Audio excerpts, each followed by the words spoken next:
Alhamdulillah, di malam hari ini kembali kita bisa duduk untuk bertalabul ilmi di Masjid Muhajirin.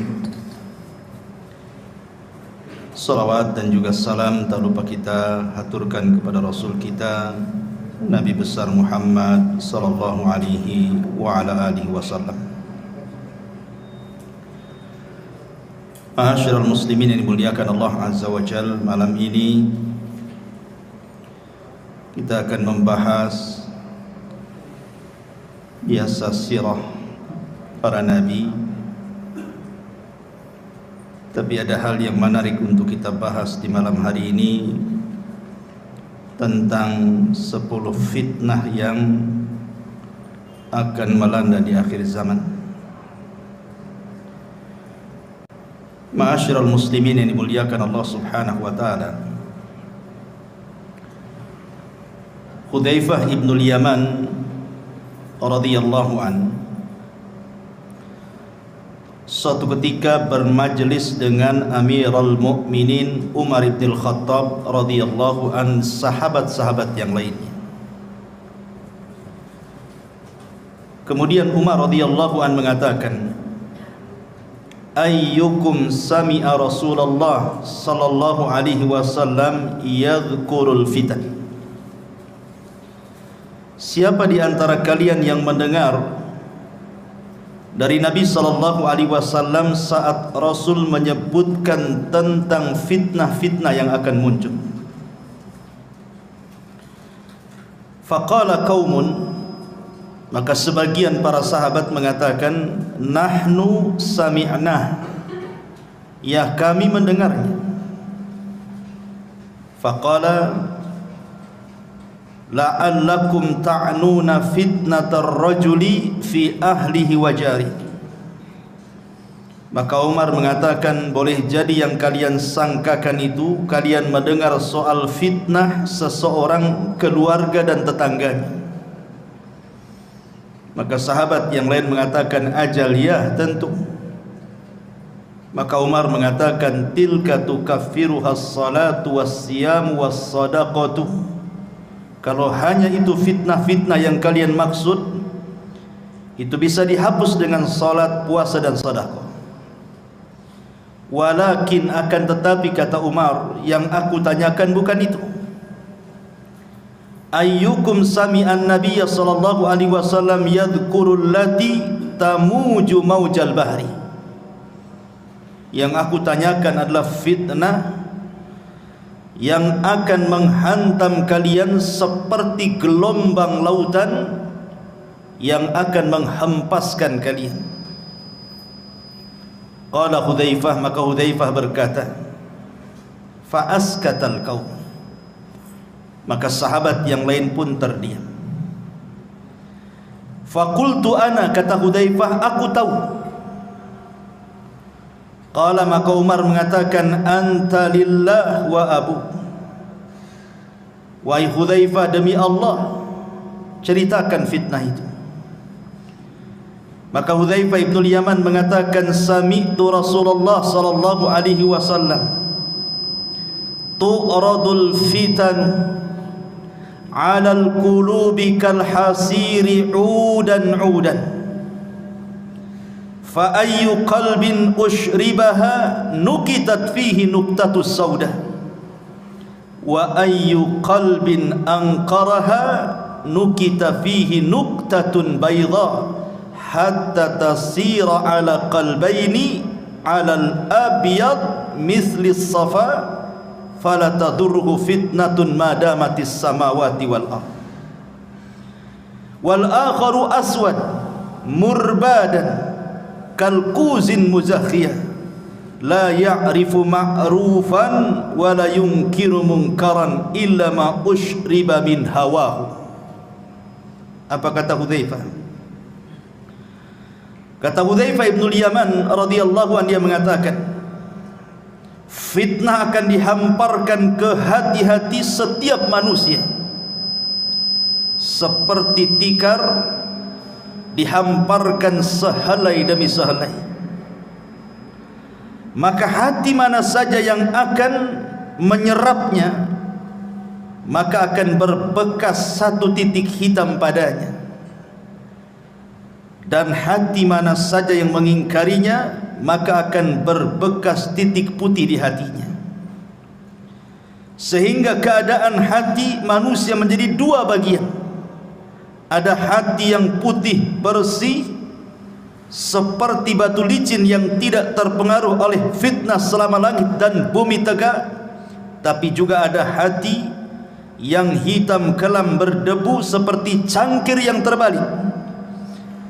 Akibatnya dia tidak mengenal yang ma'ruf, tidak pula mencegah yang mungkar.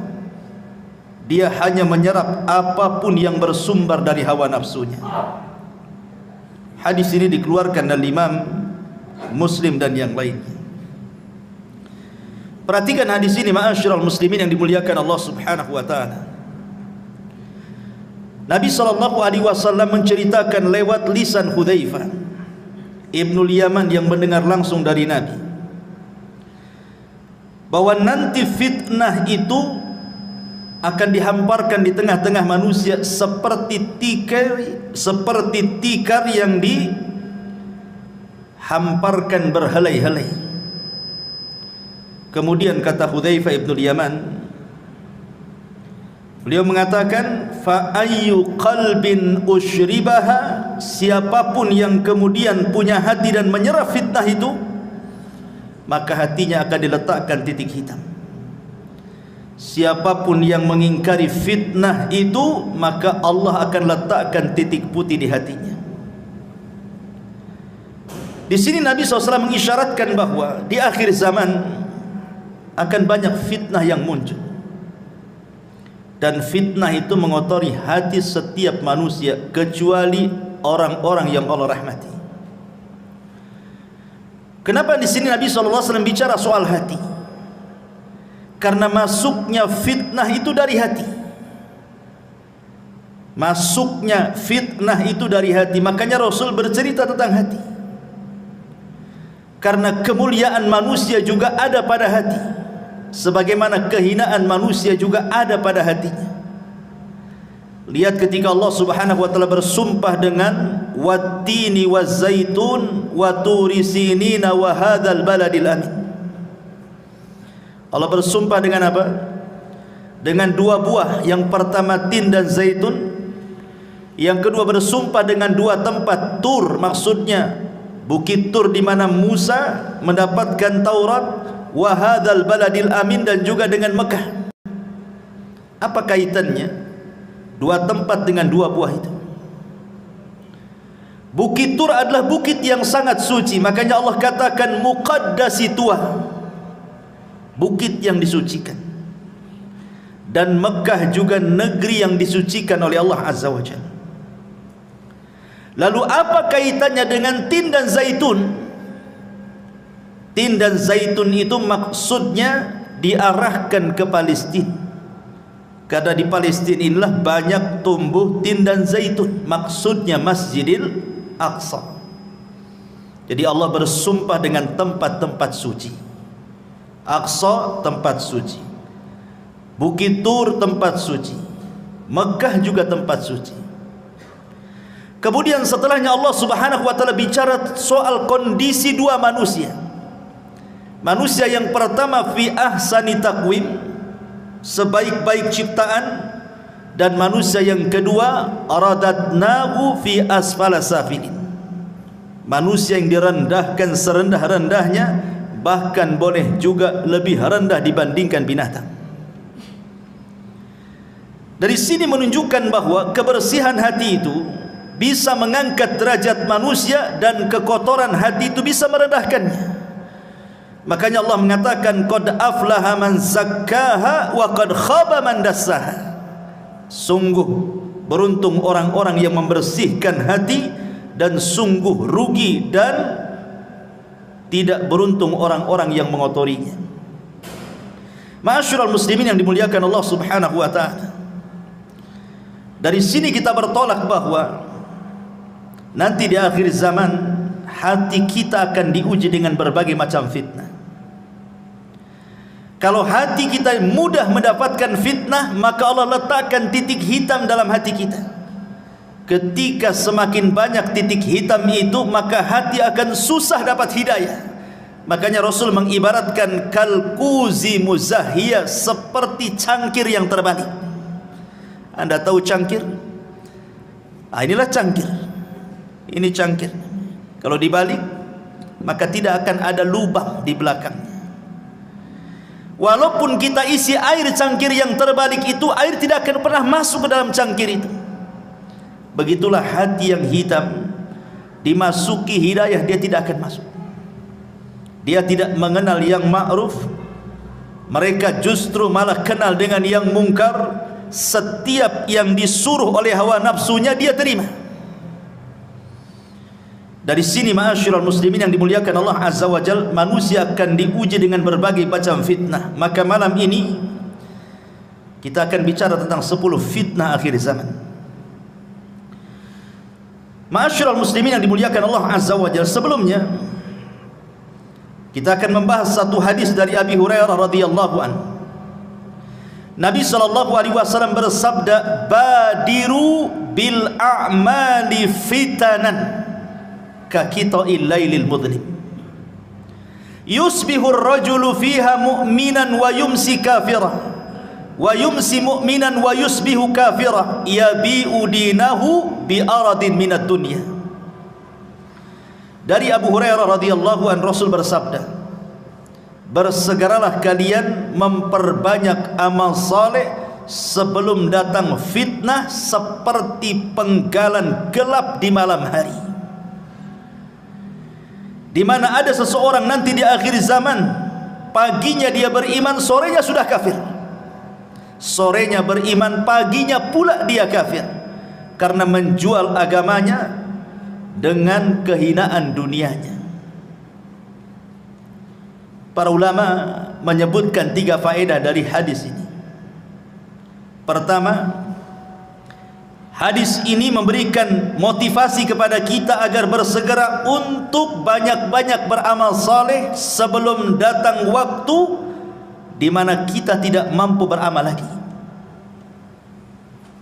Di sini ada faedah agar kita segera beramal saleh sebelum datang waktu kita tidak bisa melakukannya. Makanya Nabi SAW dalam hadis yang lain mengatakan apa? Badiru bil a'mali sab'an. Bersegeralah kalian sebelum datang 7 perkara.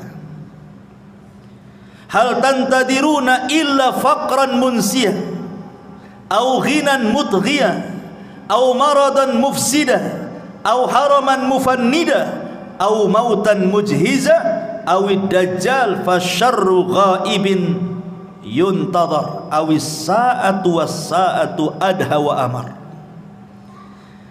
Kata Nabi SAW, beramalah kalian, bersegera beramal sebelum datang 7 perkara. Yang pertama, kefakiran yang melupakan, kefakiran yang menjadikan lupa kepada Allah karena sibuk mencari dunia, lupa pula dengan ibadah. Atau kalau dia selamat dari kefakiran, belum tentu selamat dari kekayaan yang melampaui batas. Karena kekayaan itu bisa melupakan orang. Okelah dia selamat, dia kaya, dia pun taat kepada Allah Azza wa Jalla, belum tentu selamat dari yang ketiga, maradan mufsida, sakit yang membuat dia terduduk tidak bisa beramal. Kaya tapi tidak bisa sholat ke masjid, sakit. Kaya tapi tidak bisa dia bersilaturahim karena tidak bisa bergerak. Oke, dia selamat dari sakit, belum tentu selamat dari yang keempat, haraman mufannida, pikun, pikun yang melupakan segalanya. Oke, dia selamat dari pikun, tapi dia tidak selamat dari yang kelimanya, mautan mujahiza, mati mendadak, ketabrak, jatuh, mati mendadak. Atau mungkin dia selamat dari kematian mendadak, bisa jadi yang keenam, atau dia mendapatkan dajjal, Dan Dajjallah seburuk-buruk fitnah yang tersembunyi yang ditunggu oleh setiap manusia. Oke, dia selamat dari Dajjal, dia tidak selamat dari kiamat. Ini 7 perkara. Kata Rasul, bersegera beramal soleh sebelum datang 7 perkara ini. Kemudian faedah yang kedua dari hadis ini memberikan satu isyarat bahwa di akhir zaman nanti akan banyak terjadi berbagai macam fitnah, di mana datangnya fitnah ini beruntun. Belum selesai yang ini, datang yang itu. Belum selesai yang itu, datang yang lainnya pula.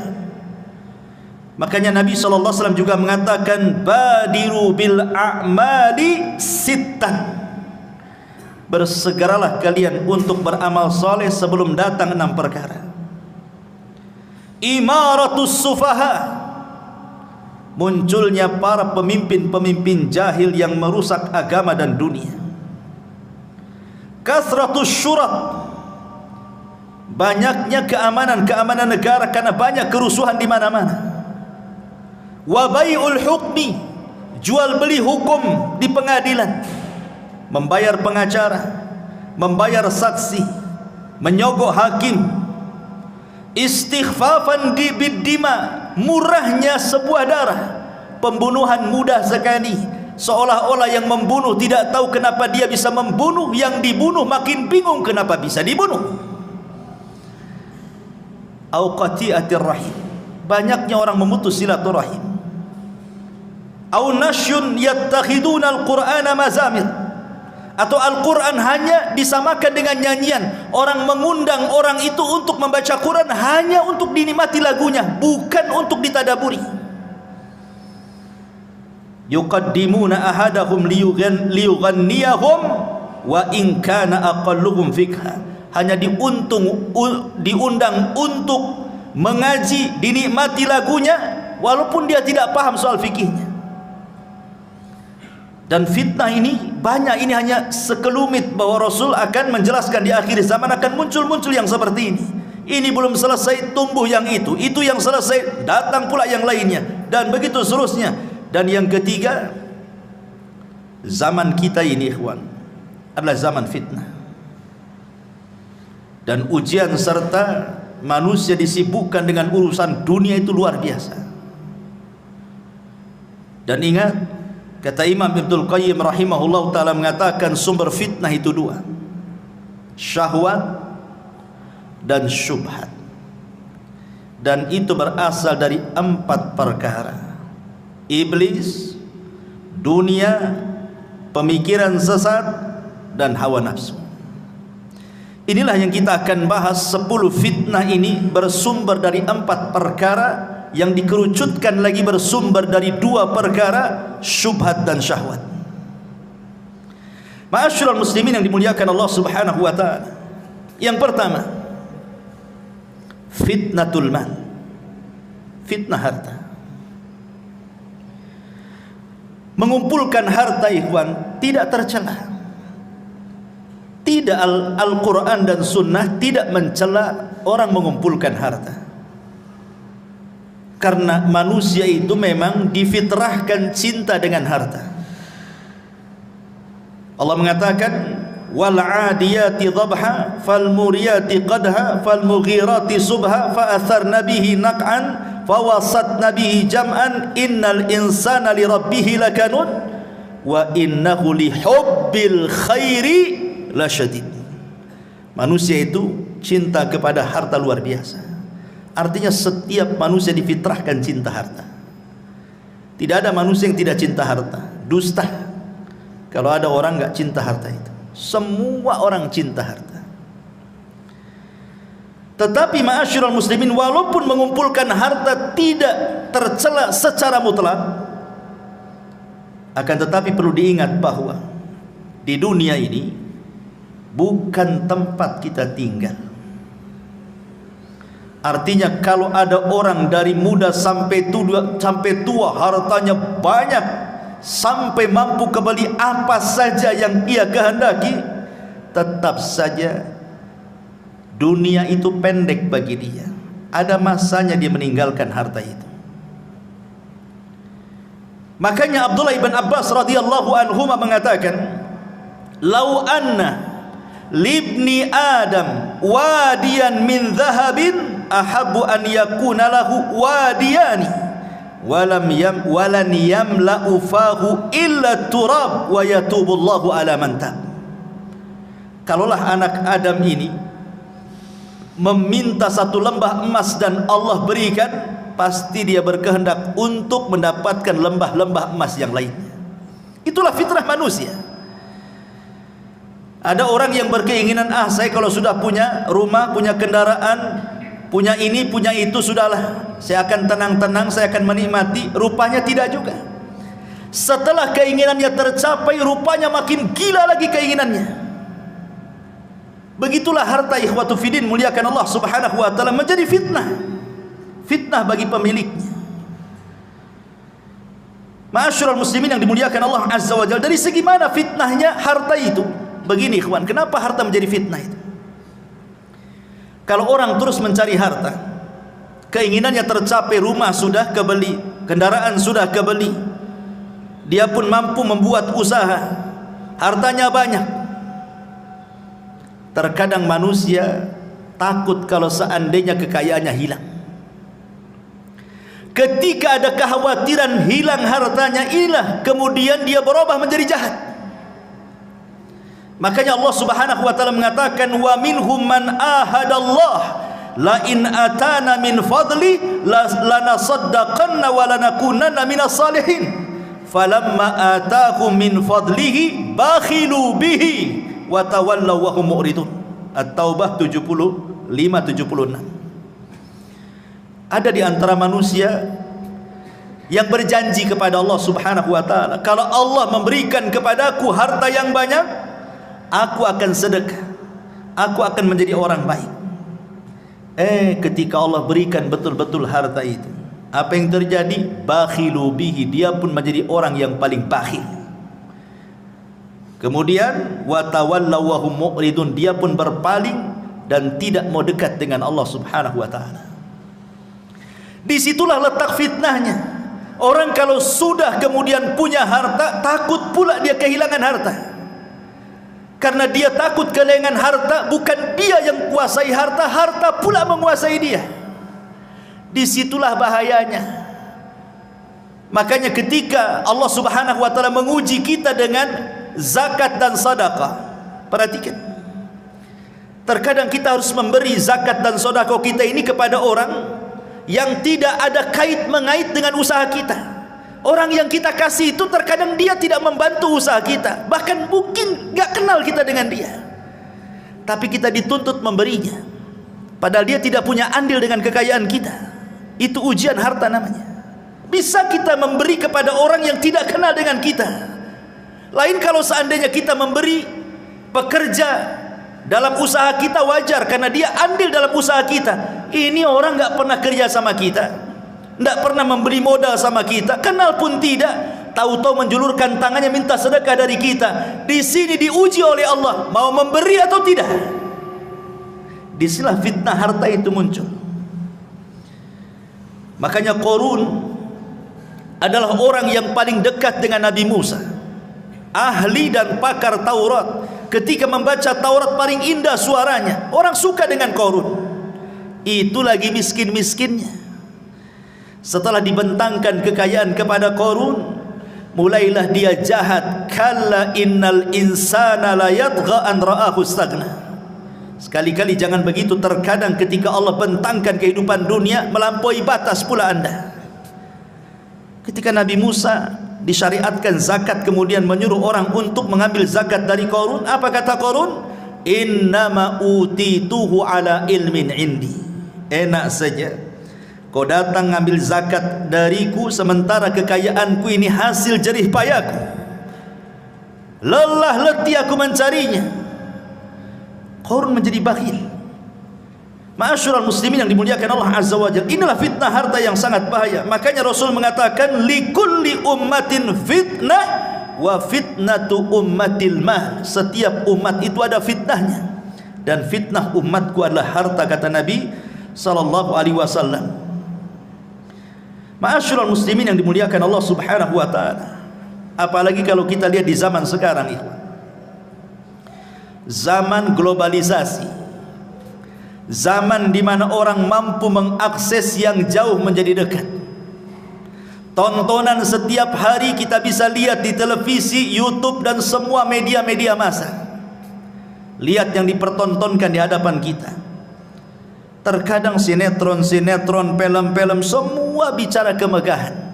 Konten-konten YouTube hanya bicara soal rumah megah, kendaraan megah, tanah luas, macam-macam. Sementara yang nonton itu orang-orang miskin, orang-orang susah. Kebayang dia kepengen seperti itu. Tengok tetangga rumahnya makin besar, kebayang kapan saya seperti dia. Akhirnya ketika itu bayangannya lupa dengan yang di atas karena dia ingin mengejar hayalannya. Di situ fitnahnya. Ma'asyiral muslimin yang dimuliakan Allah Subhanahu wa taala. Padahal kalau kita melihat hakikat harta, kata ulama, at-tajmi' wa tafriq. Harta itu sebenarnya hanya dikumpul-kumpul habis itu ditinggal. Coba lihat orang-orang yang kaya miliarder itu, triliunan uangnya itu. Kekayaannya masih numpuk di atas bumi, dia pula sudah pulang ke bawah bumi. Siapa yang menikmati itu? Dia lelah mencari harta, lelah berkeringat dari muda sampai tua jadi orang kaya. Habis itu terkena penyakit, mati. Dia belum sempat menikmati kekayaannya. Siapa yang menikmati? Ahli warisnya. Terkadang ahli warisnya tidak bersyukur dengan kekayaan ditinggalkan orang tuanya. Tidak ada pun dia bersedekah untuk orang tua yang sudah mewariskan hartanya, kan? Itulah fitnah harta di sini. Tajmi wa tafrid. Ini yang pertama. Yang kedua, fitnatul jah. Fitnah kedudukan. Fitnah kekuasaan. Fitnah kepemimpinan. Fitnah ingin terkenal, dihargai orang, disambut orang, ingin dipuji orang, ingin disanjung orang. Takut kehilangan kekuasaannya, takut ditinggalkan orang, takut tidak dihargai lagi. Akhirnya apa yang terjadi? Dia pun tagha, persis seperti Firaun. Tagha melampaui batas. Karena memang tabiat fitnatul jah ini, ikhwan, fitnah kekuasaan ini identik dengan fitnah keserakahan. Orang kalau sudah berkuasa, dia tidak mau jatuh lagi. Karena sudah enak duduk di kursi, tak mungkin dia pula duduk di lantai. Sehingga dengan daya upaya dia akan mempertahankan itu. Lalu fitnahnya di mana? Fitnahnya di sini, ketika dia berpikir akan jatuh, dia sudah terbayang itu. Sudah tidak ada lagi acara-acara resmi kerajaan, pemerintah, tidak ada lagi sambutan-sambutan, tidak ada lagi sanjungan-sanjungan, tidak ada lagi pujian-pujian, tidak ada lagi semuanya. Halaka anni sultaniyah, hilang kekuasaannya. Umar bin Abdul Aziz rahimahullahu ta'ala, ketika dia sedang sakit parah, dia minta dipapah ke kuburan. Kemudian dia pandang kuburan itu, kemudian dia menangis. Kemudian dia berteriak dan mengatakan, ma aghna anni maliyah, halaka anni sultaniyah, katanya. Kalau seandainya aku mati, kata Umar bin Abdul Aziz, tidak ada manfaat harta yang menumpuk di depan saya, tidak pun kekuasaan akan hilang begitu saja. Belum mati nih, orang yang jatuh dari kekuasaan itu sudah stres dulu deh, karena sudah tidak ada lagi yang menghargai dia. Apalagi tabiat orang yang berkuasa itu, kalau sudah naik rezim yang lain, dia akan menjatuhkan rezim sebelumnya, dan begitu seterusnya itu. Dari zaman ke zaman seperti itu. Sehingga fitnahnya di sini. Akhirnya kemudian menghalalkan segala cara, yang penting naik ke sana, mau sikut kiri sikut kanan, mau menzalimi orang, mengambil hak orang, enggak peduli dia. Yang penting aman kedudukannya. Ini fitnah, ini luar biasa. Makanya Nabi SAW sampai mengatakan, madhibani ja'i'ani ursila fi ghanamin bi afsadalaha min hirsil mali alal min hirsil mar'i alal mali wasyarafi lidini. Kalau seandainya ada dua serigala yang dua-duanya lapar, kata Rasul. Ini serigala belum makan 1 minggu, lapar. Di depannya ada kambing. Tentu serigala ini akan mencabik-cabik kambing itu sampai kenyang, sampai robek, sampai rusak. Kata Rasul, kondisi kambing yang rusak dicabik dua serigala lapar itu tidaklah sebanding kerusakannya dibandingkan orang yang semangat mengejar harta dan kedudukan. Karena kalau dua serigala ini hanya memakan 1 kambing sudah kenyang, selesai. Tapi orang yang mengejar kedudukan, dia akan korbankan banyak orang. Dia akan korbankan, dia harus berdusta di situ. Terkadang harus mendolimi, terkadang harus menyakiti, tak jarang membunuh, naudzubillah. Makanya di sini kemudian Rasul mengatakan, rusaknya kambing yang diterkam serigala tidak seberapa tuh dibandingkan kerusakan orang-orang yang mengejar kedudukan. Naudzubillah. Kemudian yang ketiga, fitnatuz zaujati wa fitnatul aulad. Fitnah pasangan hidup dan juga anak-anak. Di zaman Nabi SAW ada seorang sahabat yang ketika hendak hijrah ke Mekah, ke Madinah dari Mekah, dilarang sama istri dan anak-anaknya. Tidak boleh hijrah, masa kita akan tinggalkan tempat kelahiran kita. Akhirnya sahabat ini tak jadi hijrah karena dihalangi oleh keluarganya, digandoli oleh istri dan anak-anaknya. Tidak usahlah ikut-ikut hijrah ke Madinah itu, kita sudah enak hidup di Mekah. Kalau kita ke Madinah mau tinggal di mana, bla bla bla bla, macam-macam mengeluh keluarganya. Tak jadi dia hijrah. Sudah bertahun-tahun, akhirnya adalah kesempatan dia menyadarkan istrinya. Mau pula istri dan anaknya hijrah. Sampai di kota Madinah, dia merasa cemburu dengan kawan-kawannya yang dari awal sudah hijrah duluan. Mereka sudah menjadi alim ulama karena sudah bertahun-tahun belajar dengan Nabi SAW. Sebagian mereka sudah sukses dari segi dunia seperti Abdurrahman bin Auf, Utsman bin Affan, Abu Bakar dan yang lainnya. Dan mereka bertahun-tahun dekat dengan Nabi SAW. Menyesallah dia, kenapa dia kemudian tidak hijrah bersama para sahabat sebelumnya. Coba kalau seandainya dia hijrah bersama para sahabat di awal hijrah, tentu aku pun meraih seperti yang apa yang mereka raih, katanya. Marah sama anak dan istrinya, gara-gara engkau mungkin bahasa kitanya. Coba kalau dulu kalian tidak melarang saya hijrah, tentu aku tidak seperti ini, katanya. Ketika itu turun ayat surah At-Taghabun ayat 14 kepada sahabat ini. Ya ayyuhalladzina amanu inna min azwajikum wa auladikum aduwwan lakum fahdaruhum. Hai orang-orang yang beriman, sesungguhnya istri-istri kalian, anak-anak kalian terkadang menjadi musuh kalian. Fahdharu, hati-hati. Lihat, sahabat ini tidak jadi hijrah gara-gara apa? Digandoli anak istrinya, kan? Jadi musuh. Baik musuh secara ideologi atau musuh secara fisik. Musuh secara ideologi boleh jadi mungkin suaminya mau sedekah, ditahan sama istrinya. Bang, janganlah sedekah, beli mobil, beli ini, beli itu. Tak jadi dia.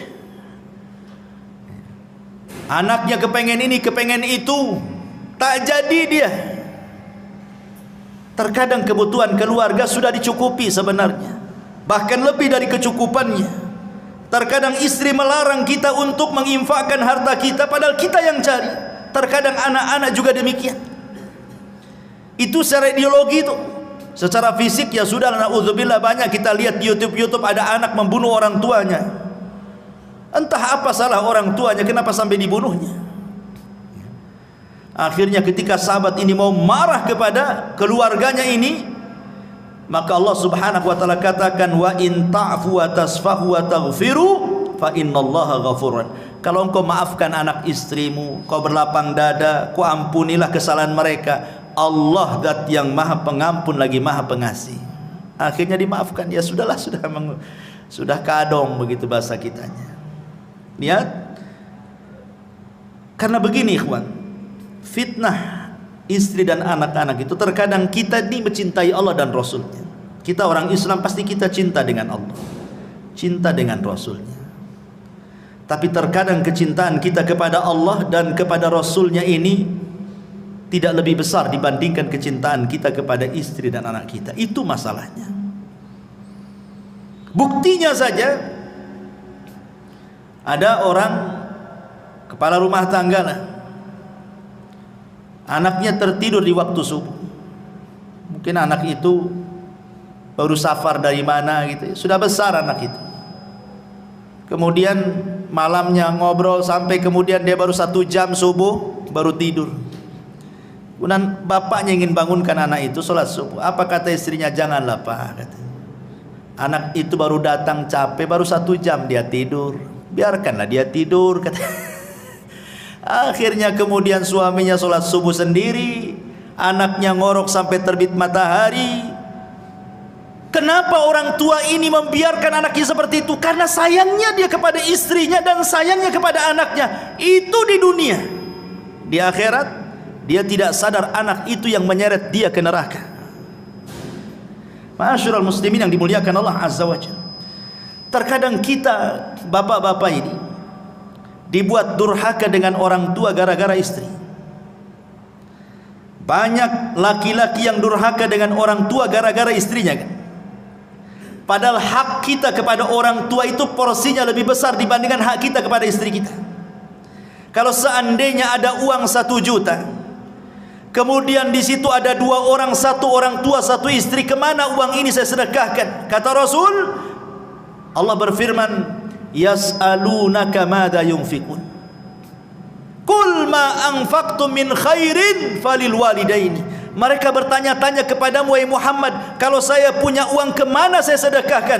Maka katakan ya Muhammad, kata Allah, sebaik-baik sedekah itu berikan kepada orang tua. Tetapi berapa banyak istri yang mempengaruhi kita, akhirnya kita durhaka dengan orang tua kan? Sampai ada seseorang itu curhat dengan saya, menangis nih seorang suami, karena dia lelah bekerja, dia harus sembunyi-sembunyi loh itu nyisipkan uang gajinya, karena setiap gajian langsung disambar istrinya. Jadi sisihkan sedikit-sedikit hanya untuk mengirim orang tuanya. Nangis dia.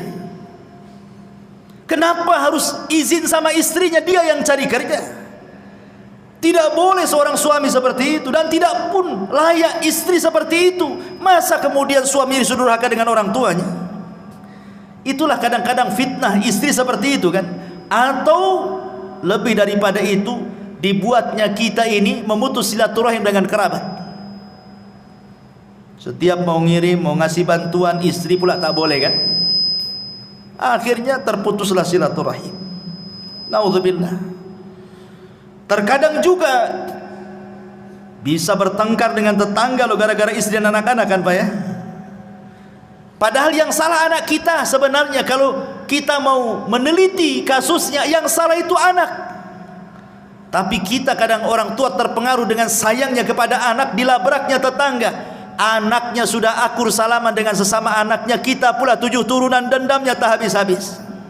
Ya kan? Fitnah. Ya. Ma'asyiral muslimin yang dimuliakan Allah Subhanahu wa taala. Ini fitnah keluarga.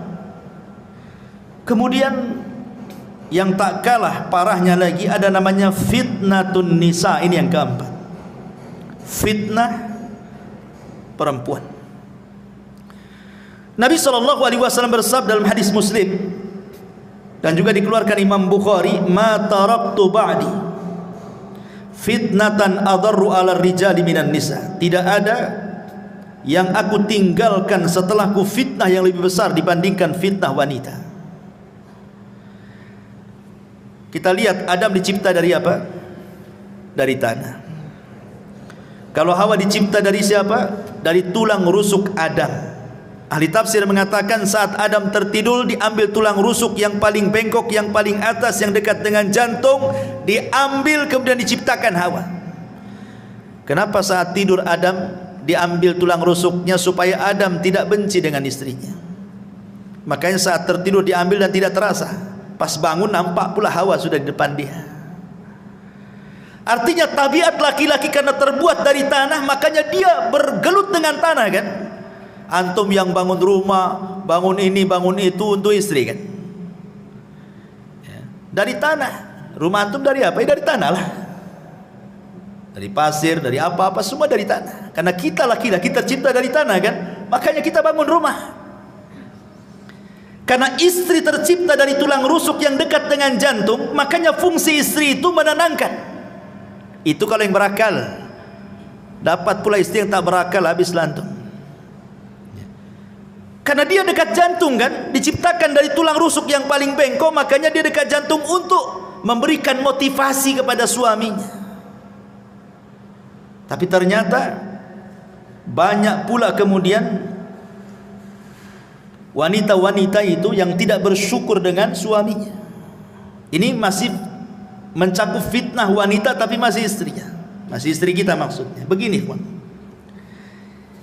istri itu diciptakan untuk kita itu dalam rangka perhiasan.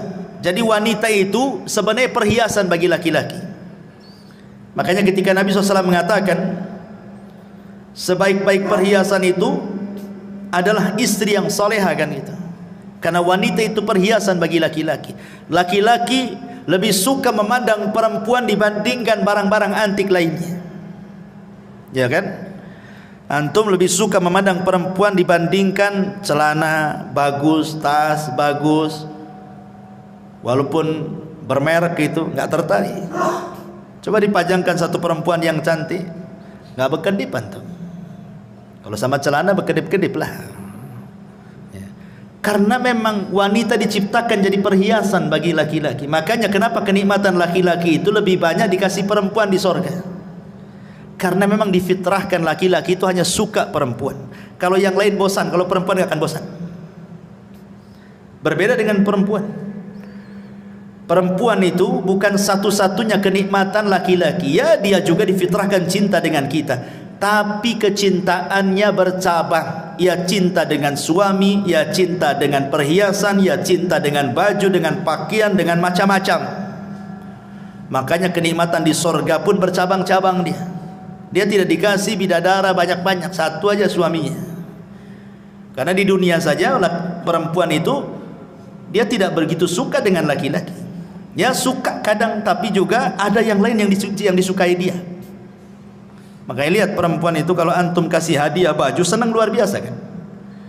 Kalau antum dikasih hadiah sama istri kaos nggak senang, biasa-biasa saja kan, nggak ada surprise-nya sama sekali. Karena hari-hari juga kita pakai kaos kadang seminggu sekali baru ganti.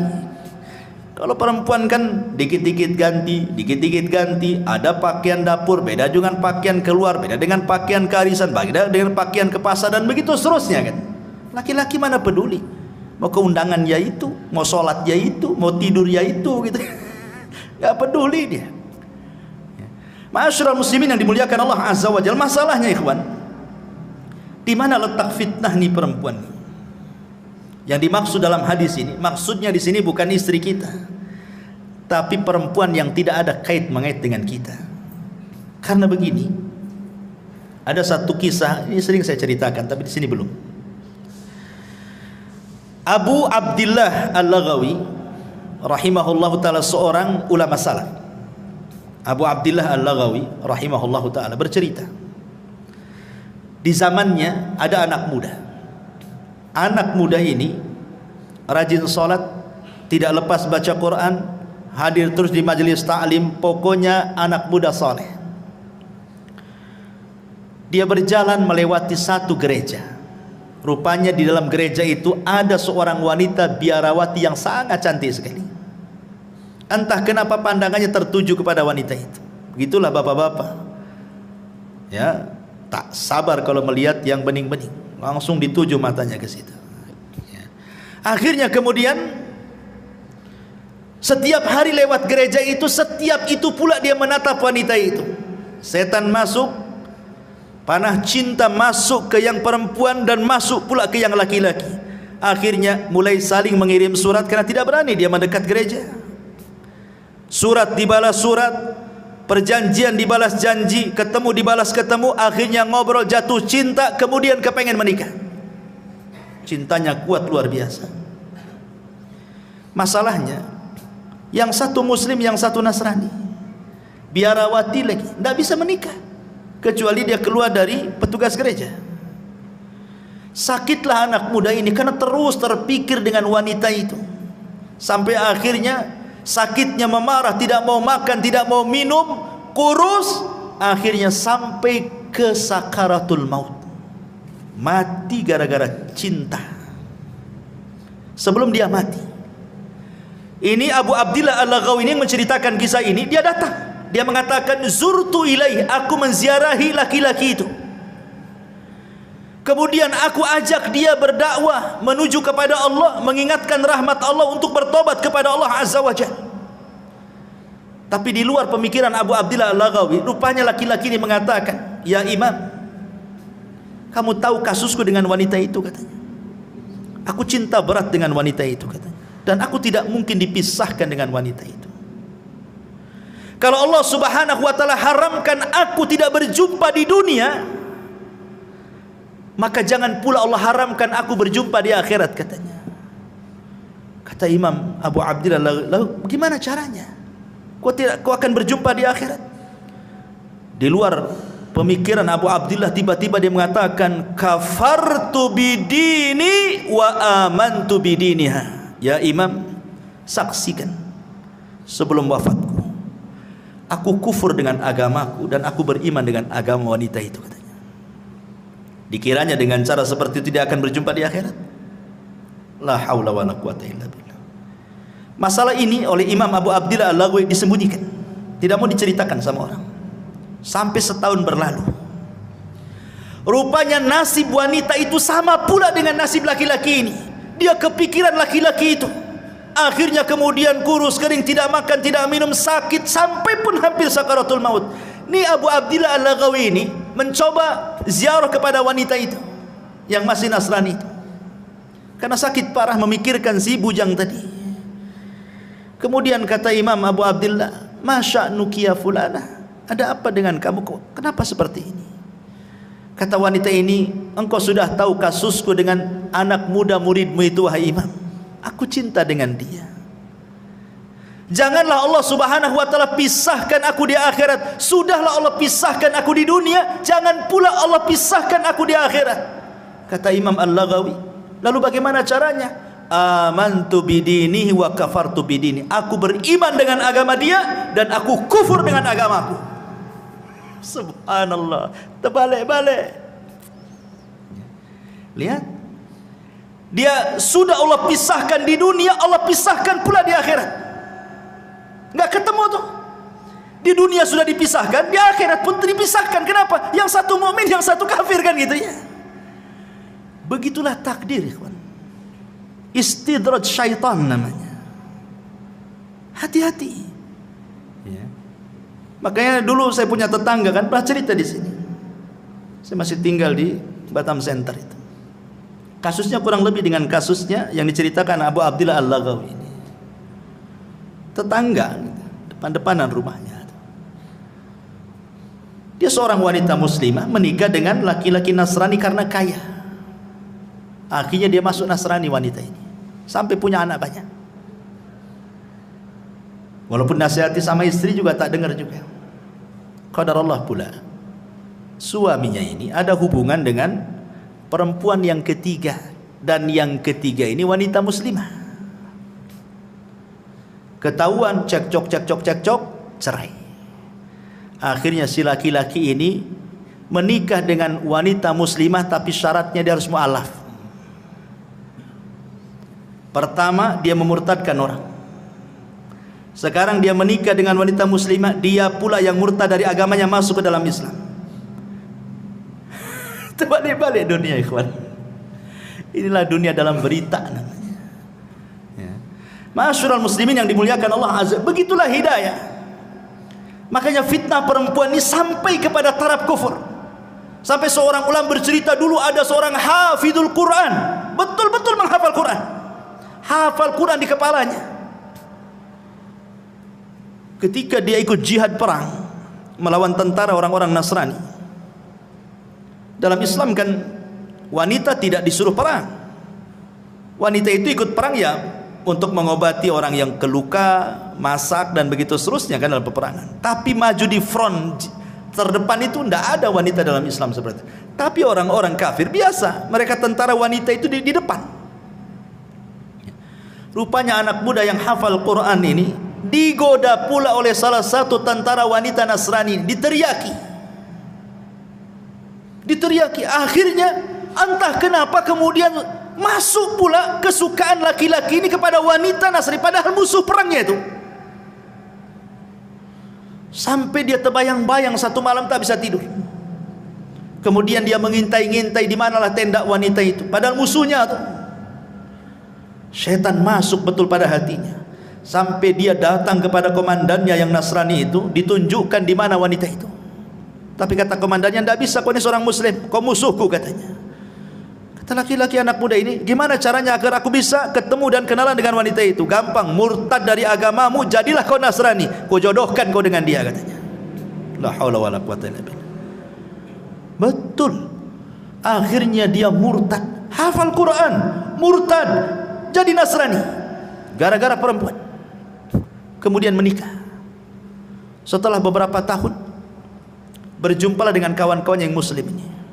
Kemudian ditanya anak muda ini, "Ya fulan, aina Qur'anu? Aina salatu? Aina ibadatu?" Di mana Qur'anmu? Di mana salatmu? Di mana ibadahmu katanya. Dia mengatakan, "Demi Allah, sudah hilang di kepalaku kecuali hanya satu ayat." Cuma satu ayat katanya. 30 juz hilang kecuali satu ayat. Kata seorang muslim, hat ainal ayat. Kalau begitu bacakan ayat yang tinggal tersisa satu ayat itu katanya. Kemudian dia mengatakan, ma yawaddul ladina kafaru law kanu muslimin. Apa artinya? Ma yawaddul ladina kafaru, nanti pada hari kiamat orang-orang kafir itu yawaddu, berkeinginan kalau mereka menjadi seorang muslim. Itu pula yang diingat ayatnya. Subhanallah. Itu kan nyindir dia, bodoh itu bahasanya kan itu. Nanti pada hari kiamat orang-orang kafir itu kepengen mereka jadi Islam, kok kamu pula jadi Nasrani, gitu maksudnya. Itu pula yang dihafalnya itu.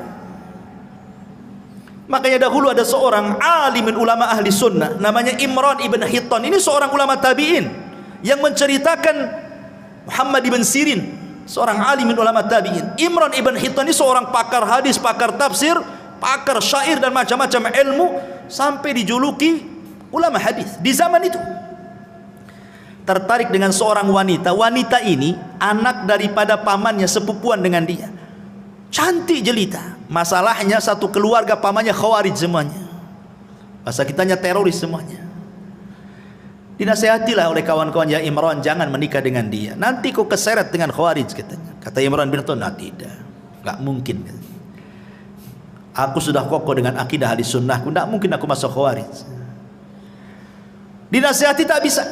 Nikah pula dia betul-betul melamar wanita anak pamannya. Subhanallah, dengan seiringnya waktu tahun berlalu, rupanya dia terpengaruh dengan khawarij. Jadilah tokoh khawarij dia. Jangan sangka kita ini sudah punya iman, punya Islam, dekat-dekat dengan syubhat, itu jangan. Nabi saja mengkhawatirkan Umar dengan agamanya saat memegang lembaran Taurat. Apa kata Rasul? Ya Umar, amutahawikun anta ya ibnal Khattab. Umar, kau sudah bingung ya dengan agamamu, ngapain kau bawa lembaran-lembaran Taurat tuh? Buang, kata Rasulullah. Amutahawikun anta ya ibnal Khattab, laqad taraktukum 'alal bayda lailuha kanahariha la yazigu anha ila hali, kata Rasul. Aku loh tinggalkan Islam ini terang benerang, malamnya seperti siangnya, yang tidak berpaling kecuali hancur. Kau pula bawa lembaran Taurat, buang wahai Umar. Dibuang sama Umar. Sekelas Umar dikhawatirkan agamanya sama Nabi. Siapa yang bisa membandingi Umar bin Khattab dengan kita, yang kalau dia satu jalan dengan setan, setannya yang kabur? Yang kata Nabi SAW, kebenaran yajri ala lisanihi wa qalbi, berjalan di lisan dan hatinya. Yang dikatakan Nabi SAW, setiap umat itu ada mulham, dan mulhamnya umat adalah Umar bin Khattab. Setiap pendapatnya turun wahyu, tapi masih dikhawatirkan agamanya sama Nabi kan. Jangan macam-macam dengan syubhat dan syahwat itu. Ma'asyiral muslimin yang dimuliakan Allah Azza wa Jalla, ini fitnah yang keempat, fitnah an-nisa. Fitnah yang kelima, fitnatul at-tughyan wa dhulmi. Fitnah banyaknya kezaliman, banyaknya keangkara-murkaan yang timbul dari kebijakan pemerintah yang zalim. Kita bisa rasakan bagaimana ketika ada kebijakan-kebijakan yang tidak pro rakyat kan. Pamannya ini naik, itu naik, ini naik, itu naik, semua rakyat menjerit kan. Itu fitnah, bagian daripada fitnah. Tetapi walaupun demikian, kata Nabi SAW, isbiru, sabar. Sabar, kata Rasul. Selama para pemimpin itu masih sholat, masih menampakkan Islamnya, sabar. Kecuali mereka sudah kufrun bawahan indakum minallahi burhan, kata Rasul. Kalau dia sudah kufur dan ada bukti kekufurannya, boleh kita berontak. Tapi kalau dia masih nampak sholat, pakaiannya juga masih Islam, masih pakai peci, masih nampak sholat di masjid, kita sabar. Kita doakan mudah-mudahan semakin baik, semakin baik, semakin baik. Karena ini fitnah masalahnya. Karena dampaknya kebijakan-kebijakan itu ke ekonomi. Ekonomi dampaknya kepada kefakiran. Kefakiran dampaknya kekufuran, kejahatan. Lihat salah satu dampak kenapa orang jadi teroris, salah satunya faktor ekonomi. Orang berpindah agama, salah satunya faktor ekonomi. Orang bisa jahat jadi merampok, membunuh gara-gara ekonomi. Ya kan? Fitnah. Ya, makanya kita bersabar kepada Allah Azza wa Jalla, terus bersabar. Minta kepada Allah Subhanahu wa taala supaya diperbaiki semuanya. Karena mencaci itu tidak solusi masalahnya. Ini juga fitnah, dan itu akan muncul dan akan terus muncul. Kemudian yang keenam, fitnatut tafarruq wal ikhtilaf wat tahazzub. Banyaknya perselisihan antar sesama kita aja berselisih, padahal bahaya. Dulu Imam Bukhari meriwayatkan begini. Jadi Nabi SAW baru saja turun wahyu, diberitahu tentang tanggal Lailatul Qadar. Jadi turun wahyu memberitahu tanggal dan malam Lailatul Qadar itu. Pamannya turun wahyu tanggal 27 atau tanggal 29 gitu ya. Rasul sudah ada tuh di otaknya itu, karena turun wahyu diberitahu tuh tanggalnya. Senanglah Rasul itu, kepengen memberitahu sahabat tentang malam apa Lailatul Qadar dan tanggal berapa gitu. Akhirnya keluar rumah, ingin ngasih tahu, maksudnya saking senangnya Rasulullah. Di tengah jalan ada dua sahabat bertengkar, melengking-lengking suaranya, saling mengotot keduanya. Akhirnya Nabi SAW sibuklah melerai dua orang ini sampai dilupakan tanggal dan malam Lailatul Qadar itu. Karena sibuk ini, sehingga ketika sudah selesai ini melerai keduanya, lupa dia tanggal berapa tadi, dilupakan sama Allah. Dari sini menunjukkan ikhwatu fillah bahwa perselisihan itu sebab mahkul khair wal barakah, diangkatnya kebaikan dan keberkahan sebab perselisihan ini. Coba kalau seandainya kasusnya seperti kasusnya Imam Syafi'i dan muridnya Yunus ibn Abdil A'la As-Sadafi rahimahullahu ta'ala. Jadi Yunus ibn Abdil A'la As-Sadafi ini muridnya Imam Syafi'i. Suatu ketika berdebat dengan gurunya, entah masalah apa perdebatannya, sampai meninggi suaranya. Akhirnya dia angkat kaki dari majelisnya Imam Syafi'i, kemudian pulang dan tidak pernah muncul lagi di majelis itu. Imam Syafi'i rahimahullahu ta'ala akhirnya mencoba mendatangi muridnya Yunus ibn A'la As-Sadafi. Kemudian setelah sampai di rumahnya, dia menasihati, ya Yunus, la tuhawil al-intisar fi kulil ikhtilaf, fa ahyanan kasbul qulub awla min kasbil mawaqif. Yunus, kata Imam Syafi'i, janganlah setiap perselisihan itu kau bela habis-habisan pendapat. Karena menutup hati supaya terus bersama itu lebih utama dibandingkan mempertahankan pendapat. Bukankah persamaan kita lebih banyak dibandingkan perbedaan? Ya Yunus la tahdamil jusur allati banaitaha wa abbartaha farubbama tahtaju lil audati yauman ma. Wahai Yunus, janganlah kau hancurkan tu jembatan itu yang engkau sudah bangun sendiri dan kau lewati. Boleh jadi suatu hari kau pengen lewat jembatan itu sementara sudah hilang pula jembatannya. Artinya kalau benci janganlah benci mati. Nanti kau juga akan datang lagi kepadaku, gitu maksudnya. Ya Yunus, wahai Yunus, katanya, akrih al khata'a daiman wala tukrih al mukhti. Kau boleh benci dengan kesalahan, tapi jangan pula benci orangnya. Ya Yunus, intakidil qaul lakin ihtarimil qail. Yunus, silahkan kau kritik ucapan, tapi hormati yang mengucapkannya. Fa inna muhimmatana an naqdi alal mardi la alal marid. Karena tujuan kita itu mengobati penyakit, bukan membunuh orang yang terkena penyakit. Maksudnya Imam Syafi'i ingin mengajarkan kepada kita, selama perselisihan itu bukan perselisihan yang boleh jadi mungkin kita keluar dari Islam, sesat akidah kita, ini masih masalah furu sesama kita. Terkadang luar biasa, jangankan lagi sesama murid-murid, ustad-ustadnya pun dijauhi. Kadang-kadang ada orang seperti itu. Tak apa masalahnya. Dan itu terkadang dimunculkan karena fanatik. Fanatik buta kepada tokohnya, kemudian tidak mau tokoh yang lainnya. Dan itu bahaya. Dan ini adalah fitnah ikhtilaf ini. Ini sangat bahaya sekali karena akan melemahkan kaum muslimin dan akan bercerai-berai. Tidak ada lagi kekuatan.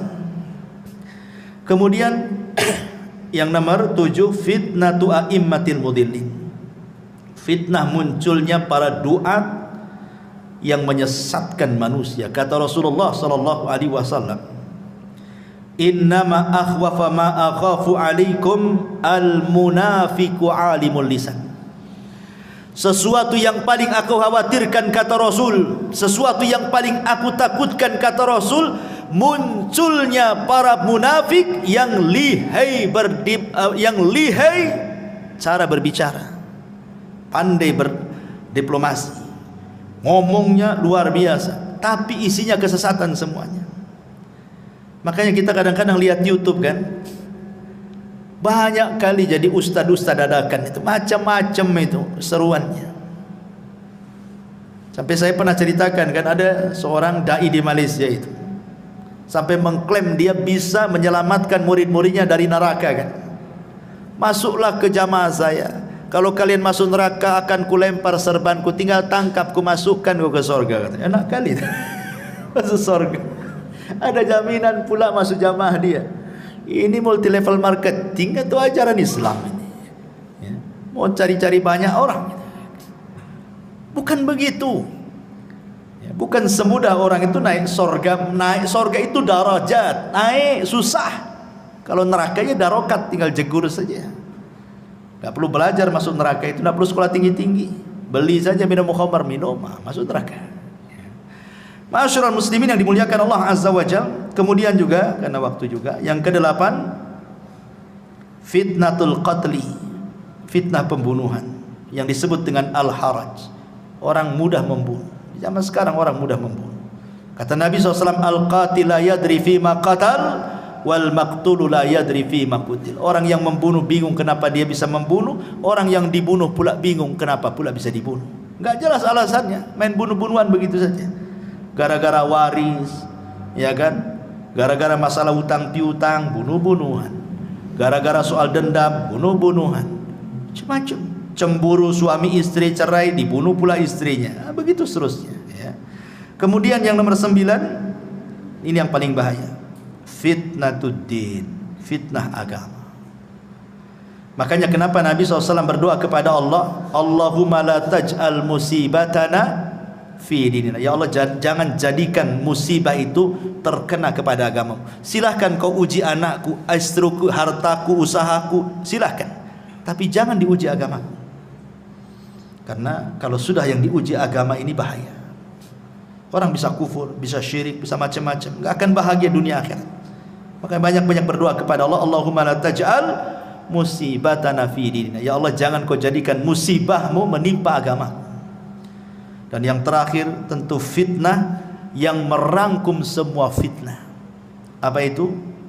Fitnatud Dajjal. Ini merangkum semua fitnah. Makanya surah Al-Kahfi itu Allah Subhanahu wa taala menceritakan tentang kisah Dzulqarnain. Bicara soal kekuasaan. Allah bicara tentang kisah Ashabul Jannatain, tentang harta, dua kebun yang kufur. Kemudian yang ketiga kisah tentang Nabi Khidir dan Musa, kisah tentang ilmu. Kemudian kisah Ashabul Kahfi, kisah soal agama. Karena fitnah itu bisa saja dari agama, bisa saja dari dunia, bisa saja dari kekuasaan, bisa saja dari pemikiran. Dan itu ada pada Dajjal. Makanya kenapa kita disuruh membaca surah Al-Kahfi? Karena terangkum 4 fitnah ini ada pada Dajjal. Wallahu a'lam bishawab. Ini yang bisa sampaikan, mudah-mudahan ada manfaatnya. Subhanakallahumma bihamdika asyhadu an la ilaha illa anta astaghfiruka wa atubu ilaik. Allahu ta'ala alam. Assalamualaikum warahmatullahi wabarakatuh.